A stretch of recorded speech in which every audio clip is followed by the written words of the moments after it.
तुलसीदास जी महाराज कह रहे हैं कि हे प्रभु, जो जिह्वा यशोगान करती है, बोलती है, वर्णन करती है,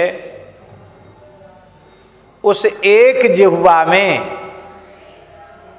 इतनी सामर्थ्य कहाँ है जो आपकी कृपा का वर्णन कर सके वो जिह्वा। मैं अपनी एक जिह्वा से आपकी कृपा का वर्णन नहीं कर सकता।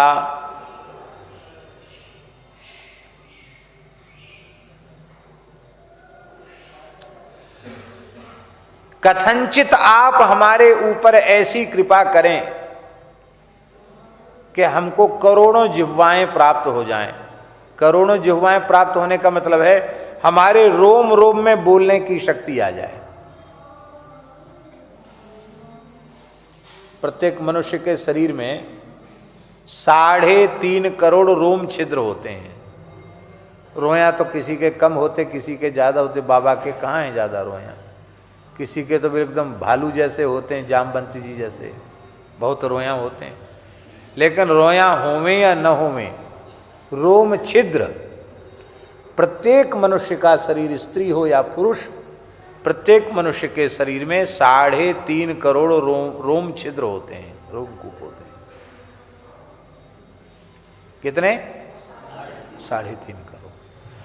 माने इतना तो पक्का समझ लो कि 3.5 करोड़ जिह्वा हमारे हो जाएं और हम निरंतर आपकी कृपा का वर्णन करना चाहें तो कोटिहु मुख कही जात न प्रभु के एक एक उपकार। करोड़ों मुखों से भी भगवान के एक एक उपकार का वर्णन नहीं किया जा सकता। तब प्रश्न उठा कि जब इतनी कृपा हमने कर ही दी है और तुम कृपा का अनुसंधान करते करते हृदय से इतने कृतज्ञ भी हो रहे हो कि एक मुख की चले क्या, करोड़ों मुखों से, करोड़ों जिह्वाओं से भी मेरी कृपा करुणा का वर्णन नहीं कर सकते हो, तो फिर तो मौज लो। बोले महाराज हम लोभी हैं, लालची हैं। जिम प्रति लाभ लोभ अधिकाई। आपने इतनी कृपा दे दी है कि हमको लोभ और बढ़ गया कृपा का, तो तदपि नाथ कछु और मांगियो, इसलिए हे नाथ ऐसी कृपा करो कि हमको और दे दीजिए। भगवान ने कहा इधर तो कह रहे थे कि करोड़ों मुखों से वर्णन नहीं कर सकते, फिर कहते और दे दीजिए, तब किस मुंह से मांग रहे हो? अरे हम 2 पैसा के लायक नहीं थे और आपने हमको इतना दे दिया कि हम भिखारी थे, हमको दाता बना दिया। फिर तो कम से कम हमको आपसे मांगना छोड़ना चाहिए। बाबा और दे दो। क्यों दे दो? और तुलसीदास जी कहते हैं दीजिए, आपने इतना दिया है तो और दीजिए। क्यों दीजिए? बोले परम उदार, आप परम उदार हो। इसका मतलब है कंजूस आदमी से मांगने में शर्म आती है और जो उदार नहीं परम उदार हो उससे मांगने में लाज नहीं आती, क्योंकि परम उदार तो सब कुछ देता है, अपने आप तक को दे देता है।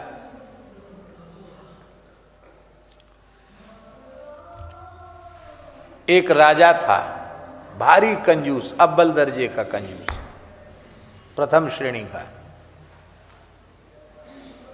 और कंजूस लोग मीठा बहुत बोलते हैं, ये पहचान है कंजूसों की, क्योंकि उन्हें कुछ खर्च तो करना नहीं, बातों से ही राजी करना है, खुश करना है, तो बात तो मीठी बात से ही खुश किया जाएगा। कंजूस बहुत मीठा बोलते हैं। तो कोई भी राजा क्या कोई सहायता लेने आता तो राजा बहुत, अरे सब आपके लिए ही तो है, सब आपका ही तो है, वाह जरूर जरूर। और उसका एक सेवक था मंत्री, उसका नाम था नंदन। राजा कहता नंदन हजूर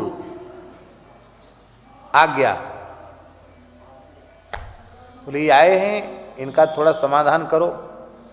वो नंदन ऐसा था कि राजा से 2 कदम आगे था, इसलिए तो उसको मंत्री बना के रखा था। वो कहता आइए आइए आइए आइए आइए, एकांत में ले जाता और ऐसे ही, देखो आज बहुत व्यस्तता है, कल जरूर आना, काम तुम्हारा हुआ समझो। अरे क्या है, इतनी कम, इतने बड़े महाराज के पास इतना कम बता रहे, सब मिलेगा। और 2-4 बार वो आता, ऐसी टरका देता उसको। बाद में नौकरों से कह देता घुसने मत देना इस आदमी को, देना लेना 1 पैसा नहीं।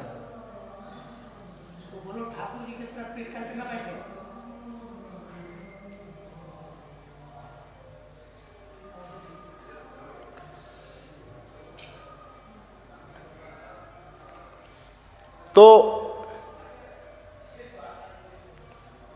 एक ब्राह्मण देवता, उनकी बेटी का ब्याह था और ब्याह पक्का हो गया। धन का बहुत ज़्यादा अभाव था, धन तो कुछ ना कुछ बेटी के ब्याह में लगता ही है। तो ब्राह्मण गया राजा के पास, बोले महाराज आपके राज्य का ब्राह्मण हूँ, अन्यत्र जाऊँगा तो आपकी बदनामी होगी, मेरी बेटी विवाह तय हो गया है, बस अमुक दिन का विवाह है, मंडप है। अरे पंडित जी इतना बढ़िया काम, कन्यादान तो यज्ञ से बड़ा पुण्य का काम है। जरूर जरूर, अवश्य अवश्य, बिल्कुल किया जाए। नंदन हजूर सरकार।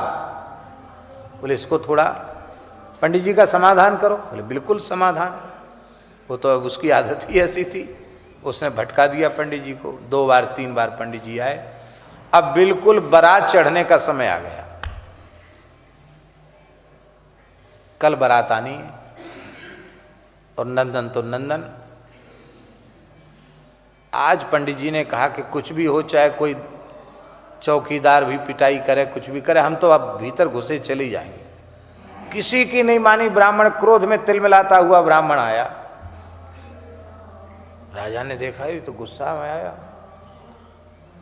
कहो पंडित जी आप लाल पीले कैसे हो रहे हो, एकदम चाहिए विप्र उर कृपा घनेरी, ब्राह्मण को तो क्षमाशील दयालु होना चाहिए, आप नाराज कैसे, लाल पीले कैसे हो रहे हो?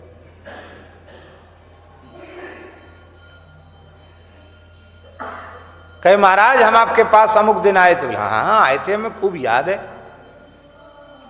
और ये भी याद होगा कि हमने बेटी के विवाह के लिए सहायता मांगी थी। हाँ हाँ जरूर। आपकी बेटी का ब्याह हुआ नहीं? बोले हुआ नहीं, कल होने वाला है, अब मेरे पास कुछ नहीं है। राजा बोला अरे महाराज शांत। नंदन नंदन जी हजूर सरकार। पंडित जी बोले बस तो हो गया, हर बात में तुमको नंदन ही याद आता है तो हो गया काम। बोला अब हमको कुछ नहीं चाहिए, बेटी ब्याह हो चाहे न हो, जो हो जैसे हो तैसे हो। हम तो कह देंगे बर पक्ष वाले को कि बस मैं हूँ और बेटी है, जो चाहिए सो ले जाओ महाराज, मेरे पास कुछ नहीं है।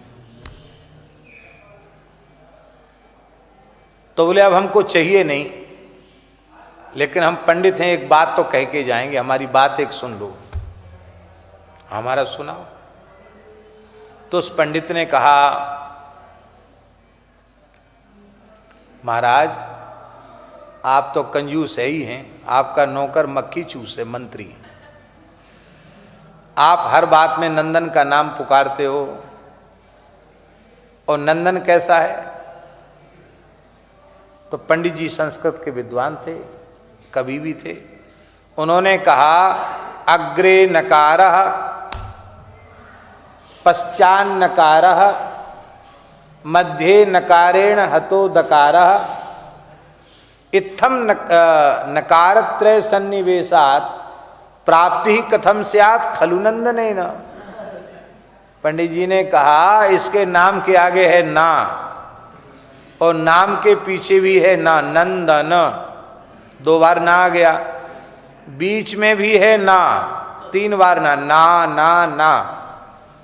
तो राजा बोले दा तो है बीच में, थोड़ा दा भी तो है। बोले दा तो धोखे से आ गया जरूर इसके नाम में, पर दा भी सही सलामत नहीं है, दा के पेट में भी ना घुस गया। नंदन लिखो तो दा लिख के दा के पेट में ना को लगाना पड़ता है कि नहीं? बोले ना ने दा का पेट फाड़ दिया। तो महाराज ये नंदन से तो कभी प्राप्ति होगी नहीं, तुमको कुछ देना हो तो दो, नहीं तो बस हमारी राम राम। तो ऐसा कोई कंजूस हो तो उसके पास फिर कभी कोई द्वारा मांगने नहीं जाएगा। पर हे नाथ, दीन दयालु देवोई भावत, आपको तो देना ही अच्छा लगता है, आपको याचक ही अच्छे लगते हैं, आप तो बड़े अद्भुत हैं। आहा क्या कहना, आप देकर ही राजी होते हैं।